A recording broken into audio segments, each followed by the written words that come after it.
السلام علیکم ناظرین، پروگرام ویژن پر آج عاطف ذوالفقار کے ساتھ آپ کی خدمت میں حاضر ہوں۔ عمران خان کے ساتھ ساتھ پاکستان تحریک انصاف کی کہانی بھی ختم ہوتی دکھائی دے رہی ہے۔ پیپلز پارٹیاں ہو گئی ہیں دو، بابے ہو گئے ہیں فارغ، اور ایک ہی دن میں نواز شریف، آصف علی زرداری، فوج اور الیکشن کمیشن کا موقف کھل کر سامنے آ گیا ہے اور اگلی حکومت کے خاکے مکمل ہو گئے ہیں، مگر کچھ سوئی پھنسی ہوئی ہے۔ وہ کہاں پر پھنسی ہوئی ہے یہ آپ کے ساتھ آج کے پروگرام میں شیئر کریں گے، مگر اس سے پہلے کہ اپنے پروگرام کو آگے بڑھائیں آپ سے گزارش ہے کہ اگر ابھی تک آپ نے ہمارا چینل سبسکرائب نہیں کیا تو پلیز کر لیجئے، ساتھ ہی بیل آئیکن بھی دبا دیجئے تاکہ جو ہی ہمارا کوئی نیا پروگرام اپلوڈ ہوتا ہے تو اس کا نوٹیفیکیشن فوری طور پر آپ کو موصول ہو سکے۔ پروگرام کا باقاعدہ آغاز کرتے ہیں۔ جو میں نے عرض کی آپ سے کہ عمران خان تو ہو گئے ختم اور اب ان کی پارٹی بھی ختم ہونے جا رہی ہے۔ یہ میں نے کس سینس میں بات کی ہے یہ میں آپ کو بتاتا ہوں۔ عمران خان کا جو پولیٹیکل کیریئر ہے وہ کم از کم مستقبل قریب میں تو مجھے کہیں دکھائی نہیں دیتا، اور لگتا ہے کہ ابھی فی الحال ان کو کافی عرصہ جیل کے اندر ہی رہنا پڑے گا۔ بہت سارے معاملات چل رہے ہیں، اگرچہ کہ ان کے کیسز ہیں وقتی کوئی تھوڑا بہت ان کو ریلیف مل بھی جاتا ہے، لیکن جو ان کو خلاف جو کیسز کی شدت ہے اور جو ان کی قانون کی جو گرفت ہے وہ کمزور نہیں ہو رہی، جس سے لگتا ہے کہ عمران خان صاحب ابھی بہت عرصہ اندر رہیں گے۔ لیکن اصل کہانی یہ کہ عمران خان صاحب کا براہ راست سیاسی کیریئر تو ختم ہو ہی گیا، کیونکہ جب وہ سزا یافتہ ہو گئے تو وہ نااہل بھی ہو گئے، جب نااہل ہو گئے تو پارٹی نہیں چلا سکتے، اور پارٹی میں اب قیادت کی بھی جنگ شروع ہو گئی ہے۔ اور جو ویسے قیادت کے دعوے دار تھے، بالخصوص دو افراد، شاہ محمود قریشی اور چودھری پرویز الہی، وہ دونوں بھی جیل کے اندر ہیں۔ باقی ساری پارٹی کی قیادت یا تو گرفتار ہے یا پارٹی چھوڑ گئی ہے یا مفرور ہے، اور اب گھر کے اندر بھی لڑائی پڑ گئی ہے پارٹی قیادت کے لیے۔ جو آپ نے دیکھا ہوگا آج دن کو صدیق ساجد صاحب نے اسی چینل پر اپنا ولاگ کیا تھا، اس میں بتایا تھا کہ بشرا بی بی اور علیمہ خان کے درمیان قیادت کی جنگ ہے، اور ان کے درمیان اب نہ صرف یہ کہ جنگ ہے اور کھینچا تانی ہے بلکہ انہوں نے اپنے اپنے گروپس بھی بنا لیے ہیں۔ تو یہ پاکستان تحریک انصاف کی آپ یہ سمجھ لیں کہ اب اس کے بخیے جو ہے وہ ادھر رہے ہیں، اور پھر اوپر سے بڑی چوٹ لگا دی الیکشن کمیشن آف پاکستان نے۔ الیکشن کمیشن آف پاکستان میں آج ان کے انٹرا پارٹی والے کیس کی، الیکشن والے کیس کی سماعت تھی، جہاں پر انہوں نے جو کاغذات پیش کیے، اور مقدمے کی سماعت کے بعد الیکشن کمیشن نے یہ قرار دیا کہ جو کاغذات پاکستان تحریک انصاف کی طرف سے انٹرا پارٹی الیکشن کے پیش کیے گئے ہیں، ان سے تو یہی نہیں پتہ چلتا کہ الیکشن ہوئے کس تاریخ کو ہیں۔ تو انہوں نے جو ناقابل اعتماد قرار دیا ہے، اور یہ کہا ہے کہ 20 دن کے اندر اندر پارٹی کے الیکشن کرا کے الیکشن کمیشن کو رپورٹ دیں، ورنہ کیا ہوگا، پاکستان تحریک انصاف بطور پارٹی جو رجسٹرڈ ہے الیکشن کمیشن آف پاکستان میں وہ ختم ہو جائے گی۔ جب وہ ختم ہو جائے گی تو پھر بلے کا نشان بھی نہیں ملے گا، تو اگلے الیکشن میں بلے کا نشان بھی گم ہو جائے گا۔ 20 دن کے اندر اندر انٹرا پارٹی الیکشن کرانا شاید ناممکن تو نہیں ہوتا، دنیا میں کوئی بھی کام شاید ممکن نہ ہو، لیکن جو اگر کوئی ایسا معاملہ ہوا بھی، دیکھیں صدر بھی نہیں ہے، پارٹی کے چیئرمین بھی نہیں ہے، سینئر چیئرمین بھی نہیں ہے، سیکرٹری جنرل ہے وہ بھی جو ہے وہ غیر فعال ہے، اور جو عمر ایوب صاحب ہیں۔ تو اب اس صورتحال میں پارٹی کے الیکشن کرائے گا کون الیکشن کمیٹی چیئرمین کرے گا، اس کو مانے گا کون، ووٹ ڈالنے کون آئے گا، مرکزی مجلس عاملہ کا اجلاس کہاں ہوگا؟ یہ سارے ایسے سوالات ہیں جو فی الحال ہمیں پاکستان تحریک انصاف کے اندر اتنی صلاحیت دکھائی نہیں دیتی کہ وہ ان سوالوں کے جواب دے سکے یا ان کے اوپر عملی طور پہ کوئی قدم اٹھا سکے۔ عمران ختم والا جو چیپٹر ہے وہ میں یہاں پہ اس چیپٹر کو ختم کرتا ہوں۔ آگے بڑھتے ہیں جناب۔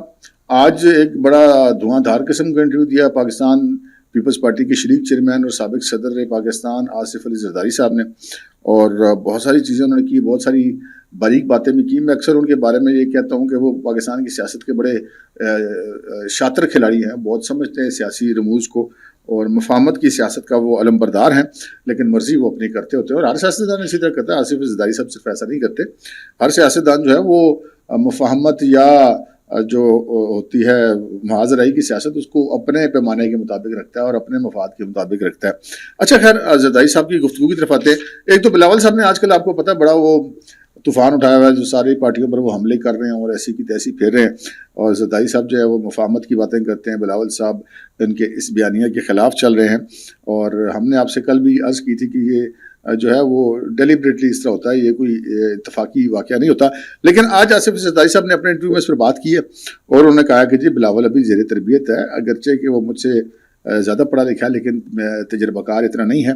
تو پھر انہوں نے کہا کہ جو بلاول جو بابے کہہ رہا ہے وہ کیا بابوں کا وقت گزر گیا، ان کو سیاست سے ہٹ جانا چاہیے، تو وہ کیا باقی سیاسی جماعتوں کے جو رہنماؤں کو کہہ رہے ہیں؟ تو زرداری صاحب نے کہا کہ جی باقیوں کو بھی کہہ رہے ہیں، مجھے بھی کہہ رہے ہیں۔ تو بڑے حیران ہوئے جو انٹرویو لینے والے تھے احمد میر صاحب، انہوں نے کہا کہ یہ کیسے؟ انہوں نے کہا جی یہ آپ کو پتہ ہے نئی پود ہے ہر طرف، وہ کہتی ہے ماں باپ کو کہ جناب بابا آپ کو نہیں پتا جو ہمیں پتا ہے. تو بلاول صاحب بھی ایسی سوچتے ہیں. لیکن ان کا جی پھر سر کیا ہوگا؟ ان کا جی ہوگا کیا، بلاول نے تو پارٹی کا ٹکٹ نہیں دینے، پارٹی کے ٹکٹ تو میں نے دینے ہیں. اب یہ بڑی ایک امپورٹنٹ بات انہوں نے کر دی. اور پھر انہوں نے یہ بات واضح کی. انہوں نے کہا جی اس وقت 2 پیپلز پارٹی ہیں. ایک پیپلز پارٹی ہے جس میں 3 پی ہیں، پاکستان پیپلز پارٹی. اس کے جو چیئرمین ہیں وہ بلاول بھٹو ہیں. اور انہوں نے کہا کہ جو ایک دوسری پیپلز پارٹی ہے وہ اس میں 4 پی ہیں، پاکستان پیپلز پارٹی پارلیمنٹیرین. ان کا اس کا جو ہے صدر میں ہوں. اور الیکشن تو یہی والی پارٹی لڑتی ہوتی ہے. واقعی یہ بات ان کی درست ہے. الیکشن کمیشن آف پاکستان میں جو پارٹی رجسٹرڈ ہے وہ پاکستان پیپلز پارٹی پارلیمنٹیرین ہی ہے. اور پچھلے کئی الیکشن جو ہیں انہوں نے اسی کے پلیٹ فارم سے لڑے ہیں. تو یہ انہوں نے ایک بات کہی. پھر انہوں نے کچھ اپنی چیزوں کی وضاحت دی کہ انہوں نے بتایا کہ جی توشہ خانہ سے انہوں نے ایک بام پروف گاڑی لی تھی جو UAE کی طرف سے ان کو دی گئی تھی. اور انہوں نے کہا کہ القذافی نے بھی انہیں بام پروف گاڑی دی تھی. اور اچھا مقدمات کے حوالے سے انہوں نے بات کی. انہوں نے کہا جی میرے 14 سال پرانے جو کیسز ہیں وہ ختم ہو گئے. اور لیکن جو عمران کی مہربانی والے کیسز تھے وہ ابھی تک ختم نہیں ہوئے. اور جو جتنے مجھ پہ نئے کیسز ہیں وہ نواز شریف نے نہیں بنوائے، وہ عمران خان نے بنوائے ہیں. اور نواز شریف کے حوالے سے انہوں نے کہا کہ ہمارے خلاف IGI جو ہے وہ جنرل حمید گل نے بنائی تھی. اور ہماری ایک دوسرے سے جنگ رہی ہے، ہمارے چہرے مسخ کیے گئے ہیں. اور جب ان سے یہ بات کی گئی کہ جی یہ جو بلاول والی بات کر رہے ہیں یہ گڈ کاپ اور بیڈ کاپ والا معاملہ کر رہے ہیں، تو انہوں نے کہا کہ نہیں یہ کوئی تھانہ تو نہیں ہے جہاں پہ گڈ کاپ اور بیڈ کاپ ہوگا. انہوں نے کہا کہ یہ پارٹی کے معاملات ہیں، میری پارٹی کے لوگ جو ہیں وہ میرے سامنے بات کرتے ہیں، لیکن میاں صاحب کی پارٹی میں ذرا لوگ میاں صاحب سے ڈرتے ہیں، اس وجہ سے ان کے سامنے بات نہیں کرتے. آسوا کی سیاست میں انٹری کے حوالے سے انہوں نے کہا کہ آسوا الیکشن لڑے گی، کہاں سے لڑے گی یہ وہ خود فیصلہ کرے گی. اور کہا کہ آسوا جو ہے وہ اپنی ماں کی طرح غصے کی تیز ہے، لیکن مجھے اس کے غصے سے ڈر نہیں لگتا، مجھے اس کے غصے پہ پیار آتا ہے. یہ ایک والد کی فیلنگ انہوں نے اس میں یہاں پر اپنی شیئر کی. اگلی حکومت کے حوالے سے جو انہوں نے گفتگو کی وہ بڑی امپورٹنٹ تھی. انہوں نے کہا جی کہ اس وقت تک کی جو سچویشن ہے اس کے مطابق 172 سیٹیں کوئی بھی پارٹی نہیں لے سکتی پاکستان کے اندر جو آئندہ الیکشن ہونے جا رہے ہیں. انہوں نے کہا کہ مجھے کوئی شک نہیں ہے کہ 8 فروری کو الیکشن نہیں ہوں گے. اور 172 کا جو فگر جو کسی بھی پارٹی کی لینے کے لیے مشکل ہوگا. یہ اتحادی حکومت ہی آئندہ بھی بنے گی. اور انہوں نے کہا کہ جی اگر پیپلز پارٹی کی حکومت بنتی ہے تو پھر اس دفعہ وزیر خزانہ جو ہے وہ پیپلز پارٹی کا اپنا ہوگا. جو حفیظ شیخ تھے وہ ہمارے اپنے وزیر خزانہ نہیں تھے، ہم پر نازل کیے گئے تھے. اور جو ہے وہ اس وجہ سے یہ معاملہ جو ہے وہ اب جو وزیر خزانہ ہے وہ پیپلز پارٹی سے ہم لیں گے. اور پھر انہوں نے کہا کہ جب ان سے کہا گیا کہ جب اگلی حکومت جو اتحاد کی بننی ہے یعنی کہ مخلوط بننی ہے تو آپ سب پارٹیوں سے بات کریں گے؟ انہوں نے کہا جی سب پارٹیوں سے بات کریں گے. ان کا PTI سے بھی کریں گے؟ جی PTI سے بھی کریں گے. ان کا ایک آدمی سے نہیں کریں گے، عمران خان سے، کیونکہ ان کو وہ سیاستدان نہیں سمجھتے. باقی ہر سیاستدان کے ساتھ وہ بات کرنے کے لیے تیار ہے. اور انہوں نے اپنی جو تحریک عدم اعتماد لا کر عمران خان کو ہٹانے والا معاملہ تھا اس کا دفاع کیا. انہوں نے کہا کہ یہ جو ہمارا فیصلہ تھا یہ بالکل ٹھیک تھا، کیونکہ عمران خان ایک فوجی کی مدد سے اگلے الیکشن کو رک کر کے ROs کی مدد سے الیکشن جیتنا اور اگلی حکومت بھی بنانا چاہ رہا تھا، تو اس کا راستہ روکنا بہت ضروری تھا. اچھا یہ تو ہوا جی آصف زرداری صاحب کے انٹرویو کے کچھ اہم حصے. پھر انہوں نے شہباز شریف کی تعریف کی کہ وہ کام کے دیوانے ہیں اور صبح 6 سے رات 8 بجے تک مسلسل کام کرتے ہیں. اور لیکن جو آصف زرداری صاحب نے یہ جتنی گفتگو کی ہے اس کے پیچھے جو ہے وہ ایک چیز جو ہے وہ بڑی واضح طور پہ نظر آتی ہے. ایک تو یہ نظر آتی ہے کہ ان کو الیکشن ہونے کا یقین ہے. دوسری یہ نظر آتی ہے کہ ان کو آئندہ جو انتخابات ہیں وہ مخلوط حکومت بنتی ہوئی نظر آ رہی ہے. اور تیسرا جو میں نے ان کے اس پورے انٹرویو کے بیچ میں سے ارک نکالا بطور صحافی بطور تجزیہ کار وہ یہ ہے کہ اگلی حکومت کی جو قیادت ہے وہ پاکستان پیپلز پارٹی کے پاس نہیں ہوگی، کیونکہ انہوں نے یہ بالکل بھی ایسی کوئی بات نہیں کی کہ ہم حکومت بنائیں گے تو ہم یہ کریں گے یا ہم حکومت بنائیں گے تو ہم وہ کریں گے. البتہ بلاول کا انہوں نے دفاع کرنے کی کوشش کی. یہ جو ہوتا ہے نا اب کہیں کوئی نوجوان بدتمیزی کر جائے کسی گلی میں لے کے یا خاندان کے کسی بزرگ کے ساتھ، اس کا باپ کہتا ہے ہی بدتمیزی، چھوڑیں اس طرح کی باتیں کیا کریں. تو اسی بات کو انہوں نے ذرا تہذیب یافتہ لہجے میں کہہ دیا ہے کہ بلاول ابھی تجربہ کار ہے، ابھی زیر تربیت ہے، پارٹی کا ٹکٹ تو میں نے دینا ہے. تو ان کا یہ کہنے کا مقصد یہ تھا کہ بچے کی باتوں کو سیریس نہ لیں. تو مولانا فضل الرحمان نے جو کہا تھا بلاول کے بارے میں کہ ہم بچوں کی باتوں کا جواب نہیں دیتے، تو ویسے بیسیکلی زرداری صاحب نے مولانا صاحب کو سپورٹ کر دیا اس معاملے کے اندر. اچھا آگے بڑھتے ہیں جناب اس سے اگلی خبر کی طرف. وہ ہے نواز شریف نے آج مری میں گفتگو کی کچھ وہاں پہ میڈیا پرسنس کے ساتھ، اور انہوں نے کہا کہ جی پاکستان کی کلچر کو خراب کیا گیا. 2017 میں اس ملک پر تلواروں اور کلاڑیوں سے حملہ کیا گیا ہے. میرے خلاف کچھ نہیں نکلا تو اقامہ نکالا گیا، بیٹے سے تنخواہ لینے پر نائل کیا گیا، اور اس وقت کے جو لوگ تھے اسٹیبلشمنٹ تھی ان کے بغل میں چھری تھی اور منہ میں رام رام تھا، اور مجھے اور مریم کو جیل میں ڈال کے اور الیکشن رگ کر کے ایک بندے کو پاور میں لانا مقصد تھا، اس مقصد کو پورا کیا گیا، اور اس کے بعد پھر ایسا اس ملک کے ساتھ کیا گیا کہ پورے ملک میں تباہی پھیر دی گئی، پوری معیشت برباد ہوگی، پورا معاشرہ اور معاشرتی اقتدار برباد ہو گیا، اور غرض یہ کہ پورا ملک برباد ہو گئے۔ انہوں نے کہا کہ سوچنا ہوگا کہ وہ کون لوگ تھے جنہوں نے اس ملک کے خلاف سازش کی۔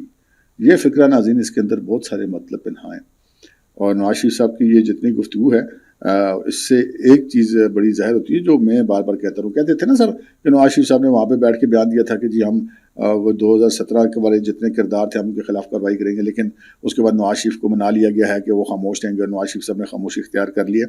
لیکن جو ہمارے ویورز ہیں وہ اس چیز کے گواہ ہیں کہ میں ہمیشہ یہ بات کہتا ہوں کہ نواز شریف ایک بات کو ایک ہی دفعہ کرے گا، بار بار نہیں کرے گا۔ وہ عمران خان کی طرح نہیں کہ ایک ہی بات وہ صبح بھی طوطے کی طرح رٹنا شروع کرے اور رات تک وہی رٹا لگائی جائے اور وہی بات بولی جائے، وہ پورا ہفتہ بھی وہی بات کرے، مہینہ بھی وہی بات کرے، کئی سال بھی وہ ایک ہی بات پہ رگڑا لگائی رکھے۔ نواز شریف ایک سیاستدان آدمی ہے، سیاستدان جو نہیں ہے وہ کم بولتا ہے لیکن سالڈ بولتا ہے۔ تو وہ جو اس وقت نواز شریف نے بات کی تھی، آج کی گفتگو بھی ان کی اسی طرف جاری ہے جو میں نے آپ کو آخری فکرہ بتایا نا کہ سوچنا ہوگا کہ کون لوگ ہیں جنہوں نے ملک کے خلاف سازش کی تھی۔ تو نواز شریف صاحب جو مجھے لگا ہے ابھی تک اپنے اس موقف پہ قائم ہیں کہ جو لوگ اس وقت ان کی حکومت کو گرانے میں ملوث تھے، یا بقول نواز شریف صاحب کے جنہوں نے اس ملک کے سارے سسٹم کو تباہ کیا، معیشت کو تباہ کیا، معاشرت کو تباہ کیا، بین الاقوامی طور پر ملک کو تنہا کیا اور یہ سارا کچھ کیا، ان کے خلاف وہ کارروائی مطلب کروانا چاہیں گے جب بھی وہ حکومت میں آئیں گے۔ اب نواز شریف صاحب حکومت میں آئیں گے یا نہیں آئیں گے، مارکیٹ میں تو لوگ بہت ساری خبریں اس وقت پھیلی ہوئی ہیں کہ نواز شریف صاحب جو ہیں وہ 2/3 اکثریت کے ساتھ آنا چاہتے ہیں اور 2/3 اکثریت کے ساتھ انہیں قبول نہیں کیا جائے گا۔ اس حوالے سے میں آپ کو جو میرا اگلا ولاگ ہوگا اس کو آپ ضرور سنیے گا، اس کے اندر میں بہت سارے اہم انکشافات کروں گا، آپ کو بتاؤں گا کہ نواز شریف کی حکومت آ رہی ہے یا نہیں آ رہی ہے، آ رہی ہے تو کیسے آ رہی ہے، اور آئے گی تو کیسی آئے گی، کون قبول ہے کون ناقابل قبول ہے۔ یہ بہت اہم ولاگ ہوگا جو آپ کل صبح انشاءاللہ ہمارا دیکھیں گے، جو ہمارا مارننگ کے ٹائم میرا ولاگ آتا ہے اس کے اندر آپ ضرور دیکھیے گا۔ اب ہم اگلی خبر کی طرف بڑھتے ہیں جناب۔ اگلی خبر جو ہے وہ آج ایک فارمیشن کمانڈرز کی کانفرنس ہوئی GHQ کے اندر، army chief general Asim Munir کی زیر صدارت۔ اچھا، فارمیشن کمانڈرز کی جو کانفرنس ہوتی ہے نا جی، کور کمانڈر کانفرنس اور چیز ہوتی ہے۔ کور کمانڈرز کانفرنس میں جتنے کور کمانڈرز ہوتے ہیں اور پرنسپل اسٹاف آفیسرز، یعنی کہ جو ہوتے تو لیفٹیننٹ جنرل ہیں لیکن کور کے سربراہ نہیں کر رہے ہوتے، مثلا کوئی ایڈجوٹنٹ جنرل لگا ہوا ہے، کوئی چیف آف جنرل اسٹاف لگا ہوا ہے، کوئی جو ہے وہ آرٹلری میں کو سربراہی کر رہا ہے، کوئی آرمز کی سربراہی کر رہا ہے، مطلب مختلف جو شعبے ہوتے ہیں، مثلا کوئی چیئرمین PF لگا ہوا ہے، تو جو جتنے بھی اس کے اندر لیفٹیننٹ جنرلز ہوتے ہیں وہ اس میں شریک ہوتے ہیں۔ لیکن یہ جو فارمیشن کمانڈرز کی کانفرنس ہوتی ہے اس کا ویژن تھوڑا سا بڑا ہوتا ہے، اس کا حجم بڑا ہوتا ہے، کیونکہ اس کے اندر ملک کے اندر جتنے بھی میں عام فہم اگر بات میں کروں تو جتنے بھی جن فوج کے رینکس کے ساتھ لفظ جنرل آتا ہے نا جی، وہ سارے اس میں آتے ہیں، چاہے وہ فل جنرل ہیں یعنی کہ 4 اسٹار جنرل ہیں، چاہے وہ لیفٹیننٹ جنرل یعنی 3 اسٹار جنرل ہیں، چاہے وہ میجر جنرل ہے 2 اسٹار جنرل ہے، یعنی کہ جتنے نال جنرل صاحب آ جاتے ہیں جی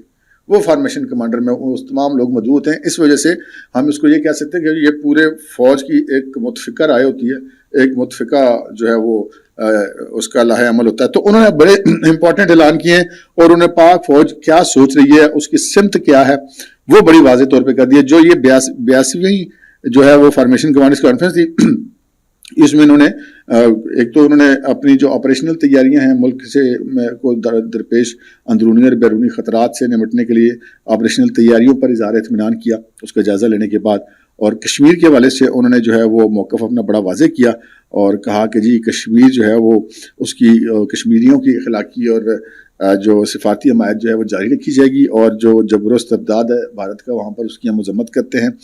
پھر انہوں نے فلسطین کے حوالے سے اپنا موقف واضح کیا اور انہوں نے کہا کہ پاکستان کھل کر فلسطینیوں کی سیاسی، سفارتی اور اخلاقی حمایت کرتا ہے، اور پھر انہوں نے جو اندرون ملک معاملات ہیں ان کا بڑا جو ہے وہ ذکر کیا۔ یہ بڑی امپورٹنٹ 2-3 چیزیں ہیں، یہ بھی آپ دیکھ لیجئے۔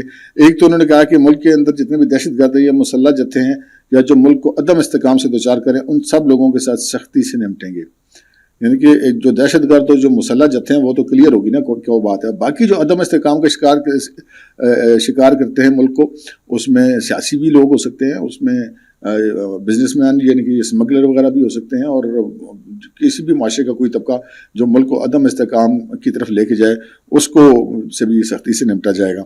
پھر جو ہے وہ انہوں نے جو معیشت کی بحالی اور اسمگلنگ ذخیرہ اندوزی کے حوالے سے حکومتی اقدامات جو ہیں، اور جو جیسے بجلی چوری ہے، اس قسم کے معاملات ہیں، ان کو روکنے کے لیے حکومت کے جو اقدامات ہیں، غیر قانونی مقیم غیر ملکیوں کو ملک سے باہر واپس بھجوانے پر جو انہوں نے حکومت کی حمایت کا اعلان کیا ہے، اور انہوں نے کہا ہے کہ جی جو گزشتہ چند ماہ کے اندر ملک کے اندر پاکستان میں امید اور استحکام آتا ہوا دکھائی دے رہا ہے، اور انہوں نے کہا کہ جناب ذاتی مقاصد کے لیے مایوسی پیدا کرنے والے عناصر کو جو ہے وہ ان کے لیے زمین تنگ کر دی جائے گی، اور یہ انہوں نے اپیل کی پاکستان کی عوام سے، ان کا جی غیور عوام پرعزم اور متحد رہیں۔ تو دیکھ لیجئے پاکستان کے دو بڑے سیاستدان جو ہیں نواز شریف اور آصف علی زرداری، ان کا ویژن بھی آج ہی کے دن آیا۔ الیکشن کمیشن پاکستان تحریک انصاف کو کیسے دیکھ رہا ہے قانون کے مطابق کہ ان کی پارٹی کے جو انٹرا پارٹی الیکشنز ہیں ان کو انہوں نے تسلیم کرنے سے انکار کر دیا، 20 دن کا ٹائم دیا ہے، دیکھتے ہیں کیا بنتا ہے۔ اور پھر پاک فوج کا موقف جو ہے، چاہے وہ کشمیر کے حوالے سے ہے، چاہے وہ فلسطین کے حوالے سے ہے، چاہے وہ دہشت گردوں کے حوالے سے ہے، چاہے وہ ملک کو اندرونی طور پہ عدم استحکام کرنے والے لوگوں سے، یہ بھی بالکل کلیئر اور واضح ہو کر سامنے آ گیا ہے۔